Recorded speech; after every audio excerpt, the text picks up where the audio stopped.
देखिए, माना कि एक लाइन में अगर कहें तो ये चुनाव अखिलेश यादव के अलावा किसी और के लिए महत्वपूर्ण नहीं, और सिर्फ महत्वपूर्ण नहीं है, ये उनकी राजनीति बची रह जाएगी या खत्म हो जाएगी उसको तय करने वाला। और को हम जीत हार के तौर पर सिर्फ नहीं देख सकते कि डिंपल यादव सांसद होकर पहुंचने वाली हैं या नहीं पहुंचने वाली हैं, क्योंकि ये कोई सामान्य व्यक्ति भी होगा तो उस मैनपुरी में जहां 1996 के बाद समाजवादी पार्टी का एकदम कब्जा, जिसको कहते हैं ना कि झंडा बुलंद रहा है, वहां समाजवादी पार्टी हार जाएगी ये तो कल्पना कोई अभी नहीं कर।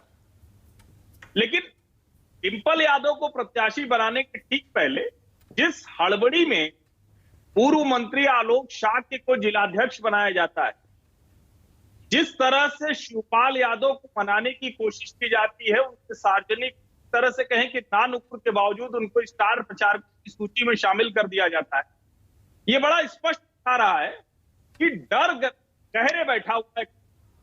और उसकी बड़ी साफ वजह है, हम ऐसे ही हम सारे पोलिटिकल एनालिस्ट अमेठी के बारे में बात करते थे, आजमगढ़ के बारे में बात करते थे, रामपुर के बारे में बात करते थे, तो मुझे लगता है परिवारवाद के गढ़ टूटे हैं, पारंपरिक राजनीति बदली है। भारतीय जनता पार्टी का युवराज शाह चला ले जाए तो ये तो फिर इसको कहते हैं ना कि मनोबल तोड़ देने जैसा होगा अखिलेश। लेकिन अगर वो बहुत अच्छी फाइट दे गई और ये दिखा कि परंपरागत वोट टूट गए हैं मुलायम सिंह यादव वाले अखिलेश के समय में, तो ये भी अखिलेश यादव के लिए बहुत बड़ी चुनौती होगी, बड़ी मुश्किल होगी। 24 के चुनाव की बात तो बाद में करेंगे, अभी का मनोबल टूट जाएगा, उनके लिए मुश्किल हो जाएगी राजनीति। लेकिन आप, मुझे लगता है इसको बहुत ज्यादा बड़ा करके नहीं हर्षवर्धन जी देख रहे हैं। अभी हाल में 125 सीट लेके यूपी के विधानसभा चुनाव में अखिलेश यादव बीजेपी को इतनी तगड़ी फाइट देके आए हैं। आप कह रहे हैं कि अखिलेश की राजनीति बचेगी या नहीं बचेगी, इस एक लोकसभा चुनाव से तय हो जाएगा, बाई इलेक्शन से तय हो जाएगा। अच्छा, ये बताइए, आजम खान की राजनीति बची है क्या? मैंने उस वक्त भी, पता नहीं आपके साथ उस दिन बहस में मैं था या नहीं, लेकिन मैंने कहा था कि आजम खान की यानी रामपुर और आजमगढ़, ये दोनों अखिलेश यादव के परंपरागत मतदाता समूह की राजनीति तय करने वाले हैं। दोनों जगह तय हुआ। धर्मेंद्र यादव हार गए भाई, खान का क्या हाल है आप देख रहे हैं। और मैं ये इसलिए कह रहा हूं कि देखिए, वो जो खांचों की राजनीति थी वो तो टूट चुकी। अब उन खांचों की राजनीति में योगेंद्र यादव जैसे लोग कहते हैं कि हमने पिच तैयार करके दी, नहीं खेल पाए अखिलेश यादव।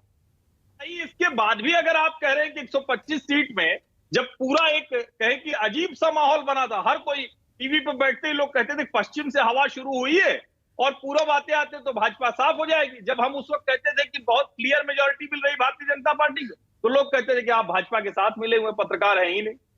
तो मैं इसीलिए कह रहा हूं कि राजनीति तो तय होने वाली है मैनपुरी से, इसको हम बड़े संदर्भों के साथ नहीं देखें, 24 से ना जोड़े, लेकिन अखिलेश यादव से प्रतिष्ठा इसकी जुड़ी है और उसके नतीजे इसको तय करेंगे कि उनकी राजनीति बची है या खत्म हो गई। ओके, अच्छा, मैं इसको इस तरह से देख रहा हूं हर्षवर्धन जी के, आप ये कह रहे हैं अखिलेश की राजनीति तो इससे तय होगी, लेकिन योगी और मोदी की राजनीति इससे तय नहीं होगी। आप यही कह रहे हैं ना, उनके लिए छोटा सा चुनाव है, उसका कोई मतलब नहीं। निश्चित तौर पर ओके, नहीं, लेकिन यहां एक लाइन में जोड़ दूं बस, नरेंद्र मोदी के लिए कोई भी चुनाव छोटा तो होता नहीं है। कृपाल परमार को जिस तरह से हिमाचल में उन्होंने मनाने की कोशिश की, तो ये जग जाहिर हो गया। वैसे ये सब जानते हैं उनके बारे में, छोटा नहीं होता है चुनाव। इसीलिए कई बार लोग आरोप लगाते हैं भारतीय जनता पार्टी को, कहते हैं कि ये देखिए नर्वस हो गए हैं।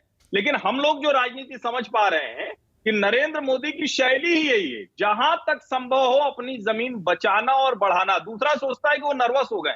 ये 2017 के चुनाव में कहा गया था जब 3 दिन नरेंद्र मोदी काशी में कैंप कर गए। तो मुझे लगता है कि ये मैं नहीं कहूंगा कि अगर ऐसा होता तो वो छोड़ देते, कहते मुलायम सिंह जी नहीं है, अखिलेश जी कह रहे हैं कि उनको ट्रिब्यूट दे दो तो ट्रिब्यूट दे दो। तो ऐसा मोदी की पॉलिटिक्स नहीं है, वो छोड़ने वाले तो नहीं।